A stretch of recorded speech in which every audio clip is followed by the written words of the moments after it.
ओम नमः शिवाय। शिवजी सदा सहाय। ओम नमः शिवाय। गुरुजी सदा सहाय। जय गुरुजी। शुक्रान गुरुजी। वंदन शुक्रान महाराज। शिवजी आगे पढ़ेंगे शिव महापुराण ग्रंथ से पंचम युद्ध फल अध्याय 4 संस्कृत भाषा में। सनत कुमार उवाच असृज महातेजा पुरुषं स्वात्मानं संभवम् एकं मया कयं तेषां धर्मविघ्नं मुञ्चते मुण्डनं मल्खलं वस्त्रं च गुफिनं पादसंवृतं दधानं पूजिकाहस्ते चालयन्ते पदे पदे वस्त्रयुक्तं तथा हस्तं श्रीमाणं मुखे सदा धर्वयन्ति वह याते विवाचा विकल्यमुनि स नमस्कृत्य विष्णुं स तं तत्पुरा स्थितो तेव उवाच वचनं तत्र हरि च प्रजनस्तथा पूज्यहञ्चवित् भगवन् कीकरोमि तथा दिश कानि नमामि मे देवस्थानं वापि वद प्रभो इत्येवं भगवन् विष्णु श्रुत्वा तस्य शम्भुवचः प्रसन्नमनसो भूत्वा वचनं चेद्रविभातः विष्णुवाच तार्थनिर्मितोऽसि त्वं विभो कथयामि ते मड्गञ्जमहाप्राज्ञ मूढप्रस्थं न संशय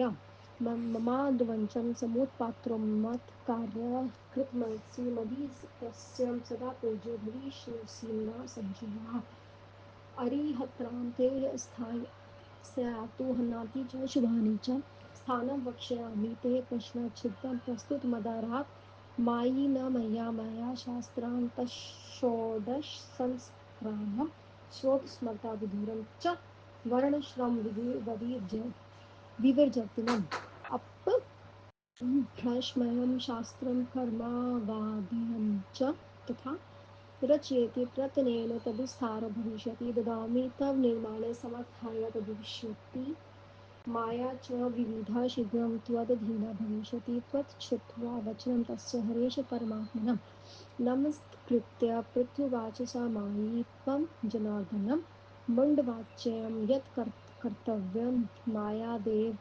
धृतमुदास्तत्प्रभो त्वजयालखिलं कर्म फलं भविष्यति सनत्कुमारोवाच इति युक्ता पाठयामास शास्त्रां मायाभयं तथा एहेतेव स्वगर्वान्वितः प्रत्यो ननाथं पुनः तमोवाच पुनर्विष्णुस्मृत्या शिवपदाञ्जकं मोहनीय इमे द्वैतं सर्वेशे त्रिपुरवासिने कार्यस्तु दक्षिणानूनं पाठयिना प्रत्ययेत् मदाजयं तदोषस्तु भविष्यति महामते धर्माशास्त्रं प्रकाशन्ते तश्रोतस्मर्था न संशय अन्या विद्या सर्वे स्फोटकनीया धृतं यत् पितुर्महर्षि नाशयार्थं मुण्डीस्त्रिपुरवासिनां तमोधर्मं सम्प्रकाश्य नाशिवस्य पुरस्त्रयं तत् क्षेमं पुनर्गत्वा मरुस्थलं त्वा विभो सन्तव्य च स्वधर्मेण काली यथासम्प्रव्रजत् द्रविते च युगे तस्मिन् तस्य धर्मप्रकाशयन्ते श्रुत्वा प्रतिशन्ति वर्तनीयस्य पुनः मदाजया भवधर्मो विस्तारं यस्य हिष्यन्ति ध्रुवम् मदञ्जापुरो नित्यं गति प्रव्यासि समा मम किम् एवमाज्ञा तदा दत्ता विष्णुवा प्रभा विष्णुना शासनान् देवदेवस्य हृदा तद्वन्ते हरि तत्सामुण्डी परिपाल्य हरिज्ञानं ज्ञानं च निरूप्य स्वशीययाम् तथा यथा स्वरूपम् चतुर्सदानि मायामश्यं पाठशास्त्रं पाठ्य स्वत्वरं यथा स्वयं तथा चेता चत्वरो मुण्डिं शुभं नमस्कृत्य स्थितिहस्य हले परमात्मने हरिपयन्ति मुने तत्र चतुर्स्कन्धास्त्वा स्वयम् उवाच परं प्रीता शिवाज्ञापालिका यथा गुरुतस्था भविष्यन्ति मदाज्ञया धन्य सद्गतिमिह सम्प्रायस्य न संशय चत्वारो मुण्डिं नस्ते धरं शाण्डा श्रीशृङ्गिका हस्ते पात्रं दधानाशं ताण्डुवस्त्रधारिका मलिनमेव वायांसि धारयन्तो भक्षिणां धर्मो लाभं परं त्वां वादान् स्वहर्तुं हर्षिणां मर्जनी ध्रियमाणा वस्त्रखण्डलविभिन्नमाति शनैः शनैः क्षुलन्तो हि जीवहिंसा भयध्रुवम् ते सर्वे च तदा देवं भगवन्ते मुदावृता नमस्कृत्यं पुनस्ततं मुने तद्बुद्धुजात हरिणा च तदा हस्ते धृत्वा च गुर्वे पिता अभयं धया च सुप्रीता तत्रामणि विशेषता यथा त्वं च तथैवेति निदया वेन सञ्जयम् आदिरूपं च तत्र पूजव्यातम् उच्यते ऋषिकृष्टिस्थानकिर्य उपाधाय इति स्वम् इमान्यापि नूननानि प्रसिद्धिराधिभवन्तवे ममापि च भवदृगं नाह गृहं शुभं पुनः हरिहस्तं तस्मिन् ध्येय पापक्षालनं प्रशालनं भवादि घर्तं कर्तव्यं कार्यलोकसुखावहं लोकानुकूलं चारतां भविष्यद्वाणी गति समितकुमारुवाच त्वं प्रलम्भयं च मयि शिवयुक्तं स्वं सदा जगां त्रिपुरं सद्स्वेच्छापरणं मुदा प्रविश्य पूर्णविष्णुना नोदिशतं वशि मायावाहितां वीणा तेन ऋषिकर्म्या तदा करोत् नागरो पावने कृत्या शिष्यतभुस्तत्पुरं पुणं विष्णुमनोदिता वशी महावायावीना केन कृषि निर्वृता तदा कुरेत नागरोऽपि विरपावने कृत्वा शिष्ययुक्ते स्थिति तदा मायां पर्वतयामः स्मये ब्रमामि मोहिनं शिरवार्चना प्रभावेन तन्मया सहसा मुने त्रिपुरे च चलाशो निर्विणं धृत्यायति अथ विष्णुं च स्मरं दृष्टां च हृदा बहु नश्योत्थुत्सो विचेत स्वहृदयेन विधियुक्ता तत्स्मृतं विष्णुसमरं शङ्करं गृहीत्वाज्ञानां मनसा तस्य स्मृतावात्रारदं धृतम् स्मृतिमात्रेण विष्णो नारदः समोत्थान्ति नीत्वा स्थित्वा पुरस्तस्य स्थितो भूतावजनयुक्ता अथ त्वं नारदं प्रवार विष्णुमृणीतमर लोकोपकारनिमित्तो देवकार्यकर सदा शिवाज्ञौ चयते सदा गच्छन् त्वं त्रिपुरं द्रुतम्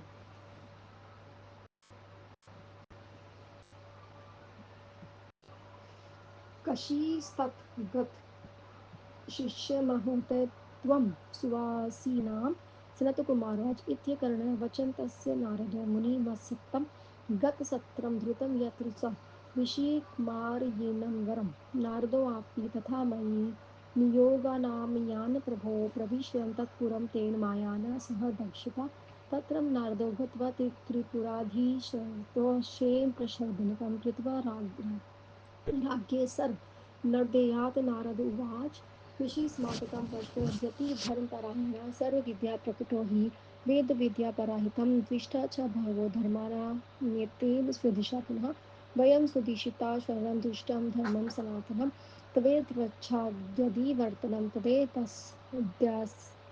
दैत्यसम्मतं तदमृष्या महाराज भुवा दीक्षा त्वं पुनः सनत्कुमारोवाच हृदयं च वचः श्रुत्वा महादर्शसुभर्गितं विस्मितो हृदयोद्यतेषो जागो तत्र विभोमिता नारदो दक्षितो यस्मद्यं दीक्षामयापि इत्वेव च द्वितीया च जागां स्वयं त्रिदोप च तदा दृष्टा मोहितो मया तथा उवाच वचनं तस्मिन् नमस्कृतं महात्मने त्रिपुराधिप उवाच दीक्षादेयत्वा महानिर्मालशयो भक्षो अहं शिष्यो भविष्यामि सत्यं सत्यं न संशयम् इत्वेव च वचः श्रुत्वा दैत्यराजस्य निर्मलं क्रतुवाच सत्युतनेन ऋषिं सत सनातनमादीया करणीया सजातजा दैत्यसत्तं तदा देया मया दीक्षा नायाथा कोटियातकम् इत्वेव च वचः श्रुत्वा राजा मायायुभवतः उवाच वचनं शीघ्रं यतीता हि कृतादानि दैत्य उवाच याज्ञानां दास्यामि त्वं हि हतेव न चयता त्वदाज्ञां नीलमहि शिष्यो सत्यं सत्यं न संशय सनत्कुमारोवाच इत्याकर्णावच तस्य त्रिपुराधीश्रुतं सदा दूरीकृत्य मुखाद्विष्णुवाच ऋषिसत्तम् दीक्षां कृतं दैत्येन सर्वधर्मोत्तमेव कामा येन दीक्षा विवेधने प्रत्यास्ति त्वं कृतार्थताम् इति युक्ता स हि मायावी दैत्यराजाय सत्वरम् ददौ दीक्षां सर्वधर्मो भक्ता तस्मै विधिविधानातः दैत्यराजे दक्षितः च तस्मिन् सहजे मुने सर्वचै दक्षिता जाता तत्र त्रिपुरवासिनः मुनिशिष्य प्रशीलवेश व्याप्तमासी मृदं तथा माया महामाया विनीतस्तु त्रिपुरं सत्तल्लं मुने ओम नमः शिवाय।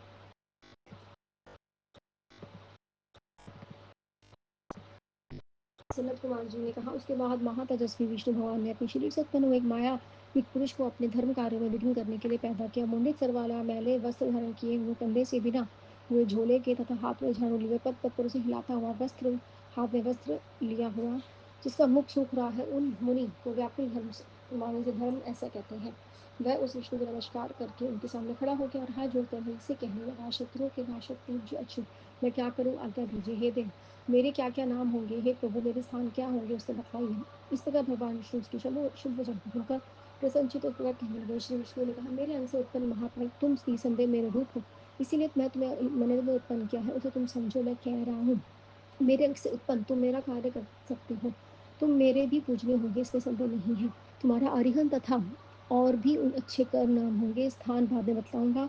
इस समय जो मैं कह रहा हूँ उसे आदर से सुनो। हे मायावी, तुम 16,000 श्लोकों से शास्त्र बनाओ जो श्रुति सम्मत एवं वर्णाश्रम धर्म के विरुद्ध होता है। शास्त्र अपभ्रंश भाषा में लिखा गया हो, उसका का विषय कर्मवाद हो।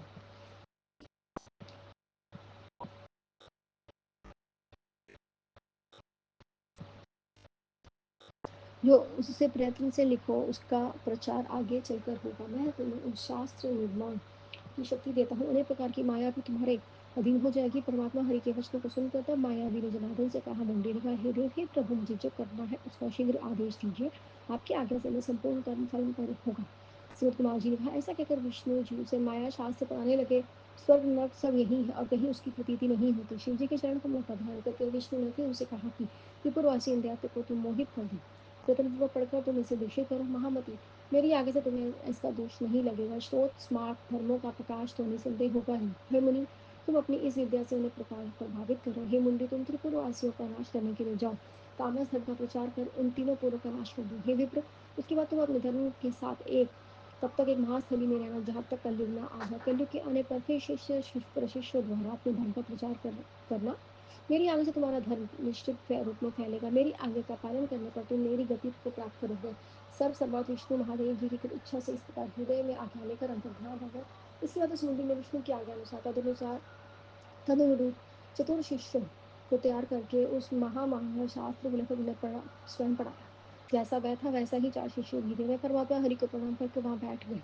हरि ने हे मुनि, शिव जी की आज्ञा पालन करने के लिए उन चारों शिष्यों को प्रेम से कहा, मेरी आज्ञा से तुम्हारे जैसे तुम्हारे गुरु है वैसे ही तुम मेरे हो जाओ। तुम धन्य हो, इसमें तुम्हें निसंदेह सदगति मिलेगी। वे चारों मुंडी अखंड धर्म का आश्रय लेकर हाथ में भिक्षा पात्र और मुख से ऊपर पट्टी बांधे हुए मलिन वस्त्र को धारण करते हुए मौन व्रतधारी प्रसन्न होकर धर्म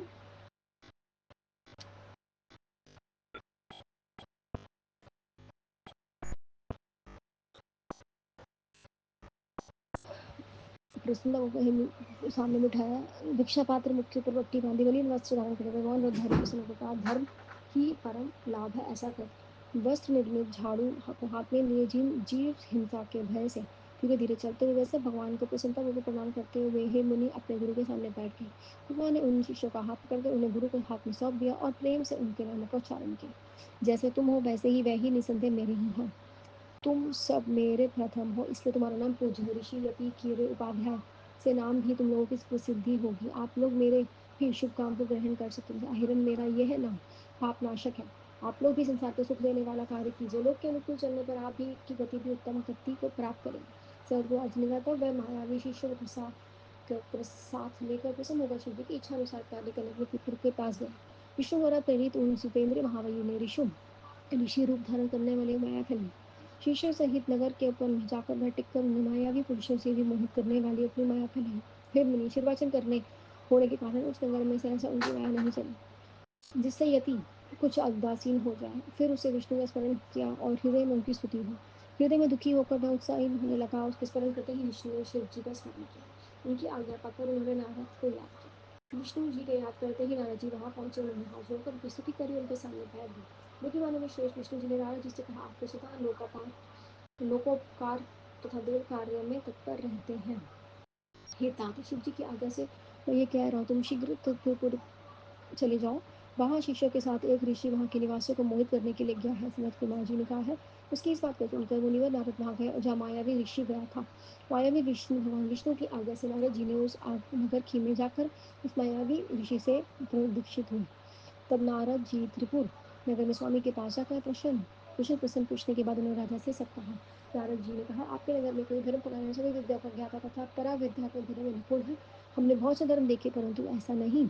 इनके सनातन धर्म को देखकर हम भी दीक्षित हो गए हैं। है दैत्यराज, उस धर्म में मेरी भी इच्छा हो तो तुम भी दीक्षा ले लो। सूरज कुमार जी ने कहा, महत्वपूर्ण। उनकी बात को सुनकर हृदय से आश्चर्यचकित होकर दैत्यराज वहां मोहित होकर गए। तब नारद जी ने दीक्षा दी है यो, तो भी हमने दीक्षा ले ली। ऐसा सोचकर वह स्वयं वहां गए। ऋषि के रूप में देखकर उसकी माया से वह मोहित हो गया। उस महात्मा को नमस्कार करके वहां गया। धृतराधीश ने कहा, हे शुद्ध हृदय वाले ऋषि, आपको मेरा आपको हम आपको दीक्षा दीजिए। ये मैं सचमुच आपका शिष्य होना चाहता हूँ। इस प्रकार देवराज के निगुण वचनों को सुनकर सनातन ऋषि ने कहा, हे दैत्यराज, अब तुम मेरी आज्ञा का पालन करना, तभी मैं दीक्षा दूंगा, अन्यथा करोड़ प्रयत्न करने पर भी मैं दीक्षा नहीं दूंगा। ऐसी बात को सुनकर राजा माया से गिर गया और फिर शीघ्र हाथ जोड़कर यति से कहा। दैत्यराज ने कहा, जैसे आपकी आज्ञा वैसा ही मैं करूंगा। मैं सचमुच आपकी आज्ञा का कभी उल्लंघन नहीं करूंगा। सनत कुमार जी कहते हैं, धृतराज के इन वचनों को सुनकर मुख पर से वस्त्र हटाकर ऋषिवर ने कहा, हे दैत्यराज, सभी धर्मों का उत्तम दीक्षा को ग्रहण कर, दीक्षा की विधि से इसे ग्रहण कर कृतार्थ हो जाएंगे। सनत कुमार जी ने कहा, इतना कहकर उस मायावी ने शीघ्र ही दैत्यराज को अपने धर्म से युक्त दीक्षा और विधि विधान के साथ दी। तब दैत्यराज से दीक्षित होने पर वह मुनि स्वाभाविक रूप से सभी त्रिपुरा से दीक्षित हो गए। वह मुनि उसके बाद महामायावी मुनि के शिष्यों से वह संपूर्ण नगर व्याप्त हो गया। ओम नमः शिवाय। शिव जी सदा सहाय। ओम नमः शिवाय। गुरु जी सदा सहाय। जय गुरु जी। शुक्राना गुरु जी। अनंतम शुक्राना गुरु महाराज। बेअंत बेअंत शुक्राना।